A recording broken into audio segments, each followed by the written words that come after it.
Bonjour et bienvenue sur la chaîne PMC Expertise Comptable. Donc aujourd'hui, on va répondre à une question que l'on nous pose très fréquemment, c'est je souhaite investir dans l'immobilier, est-ce que je dois faire une SCI à l'impôt sur les sociétés ou SCI à l'impôt sur le revenu? Donc c'est ce que nous allons voir aujourd'hui dans cette nouvelle vidéo.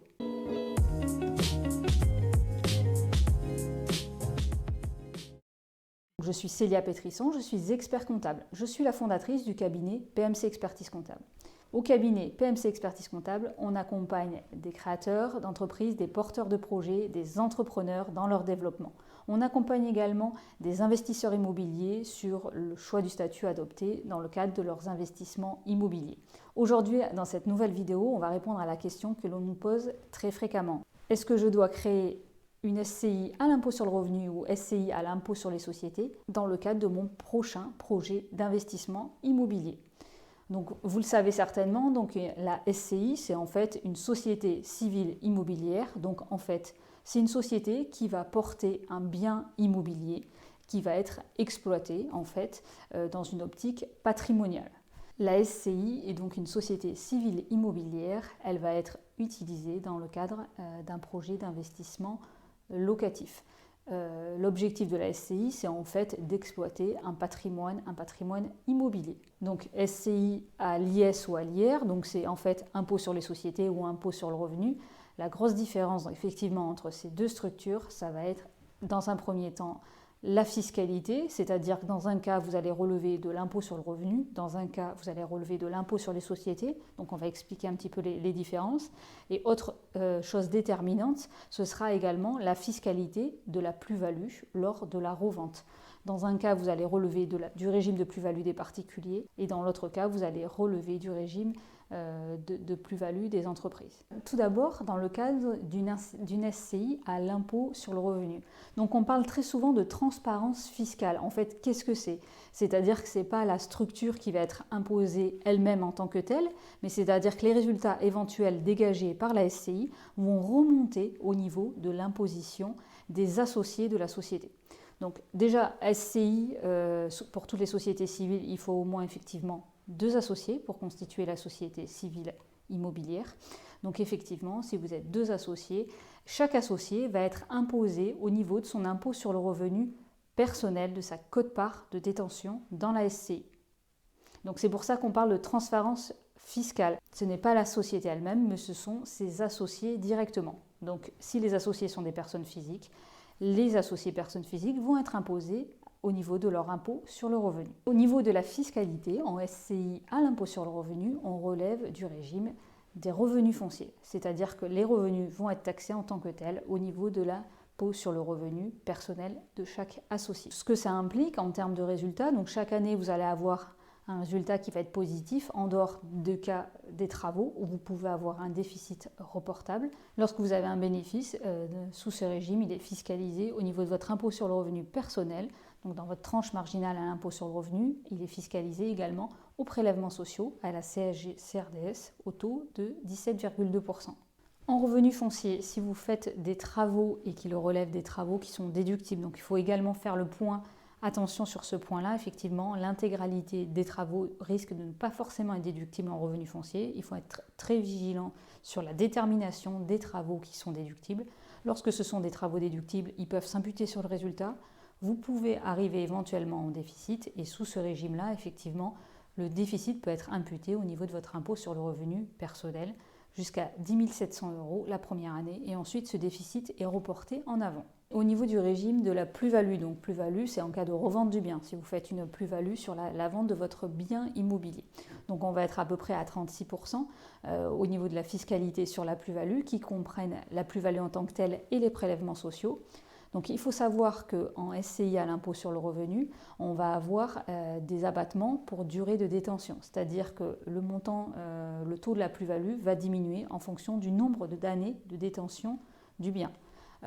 Au bout de 30 ans, vous serez exonéré en totalité de la fiscalité sur la plus-value, que ce soit la plus-value en tant que telle et les prélèvements sociaux. Dès la 6e année, vous bénéficiez d'abattements pour durée de détention qui permettent de diminuer la fiscalité sur la plus-value. Donc ensuite, au niveau de la SCI à l'impôt sur les sociétés, donc on n'est pas du tout effectivement sur le même régime. Il n'y a plus de transparence fiscale. S'il y a des bénéfices, c'est la société elle-même qui va payer de l'impôt sur les sociétés. Impôt sur les sociétés, ce sera 15% jusqu'à 38 000 euros de bénéfices et 28% au-delà, actuellement. Voilà. Aujourd'hui, les taux d'impôt sur les sociétés vont très certainement diminuer à l'avenir, c'est dans le projet de la loi de finances. Donc au niveau de la SCI à l'impôt sur les sociétés, on va pouvoir déduire l'ensemble des charges décaissés qui seront déductibles d'ailleurs en revenus fonciers, mais on peut également déduire ce que l'on appelle l'amortissement de l'immeuble, qui n'est pas possible en revenus fonciers. Si la société fait quand même des bénéfices après amortissement du bien, la société donc elle-même paiera de l'impôt sur les sociétés. Il n'y a rien qui redescend automatiquement au niveau de la fiscalité personnelle des associés de la SCI. Donc ça, c'est la principale différence avec la SCI à l'impôt sur le revenu. C'est-à-dire que si la société fait des bénéfices, elle paye l'impôt sur les sociétés et donc le bénéfice reste au niveau de la SCI. Si en tant qu'associé, vous souhaitez percevoir de la rémunération, vous souhaitez prendre de l'argent, en fait, il faudra verser des dividendes. Vous allez devoir verser des dividendes et vous serez imposé à 30% au niveau de la flat tax.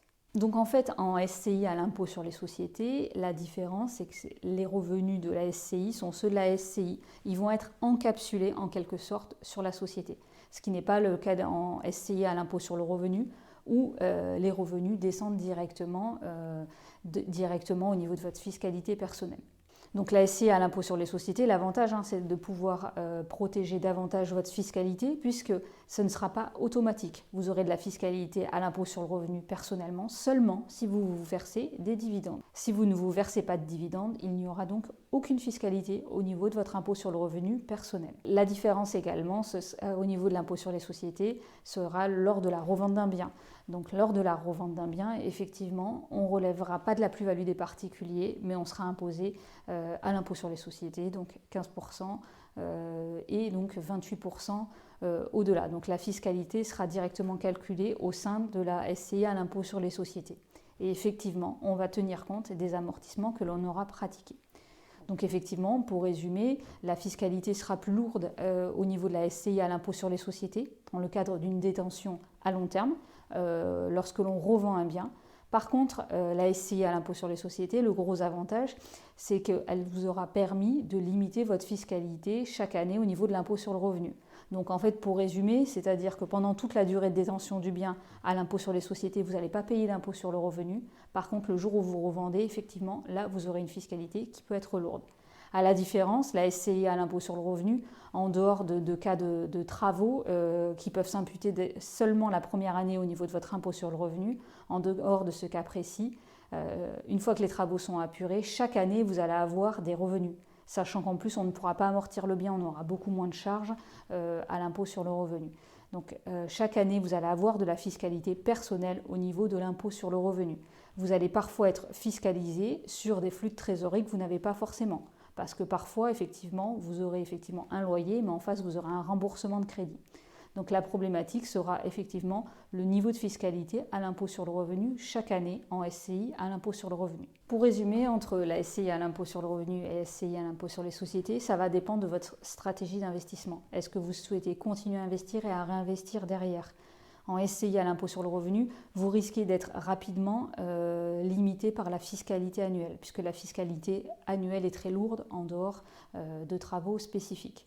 Si vous souhaitez continuer à réinvestir derrière et ne pas être fiscalisé au niveau de votre impôt sur le revenu personnel, il faudra plutôt opter pour la SCI à l'impôt sur les sociétés. Donc c'est un choix qui doit s'appréhender en fonction des avantages et des inconvénients de chacune. En fonction de votre stratégie d'investissement, on va pouvoir déterminer quel sera le type de SCI qui sera le plus adapté à votre projet d'investissement. Si vous avez des questions, n'hésitez pas à les poster en commentaire de cette vidéo. Si vous avez aimé cette vidéo, n'hésitez pas à la liker, à la partager et à vous abonner à la chaîne PMC Expertise Comptable pour être notifié de toutes nos prochaines vidéos. On se retrouve très bientôt sur la chaîne PMC Expertise Comptable.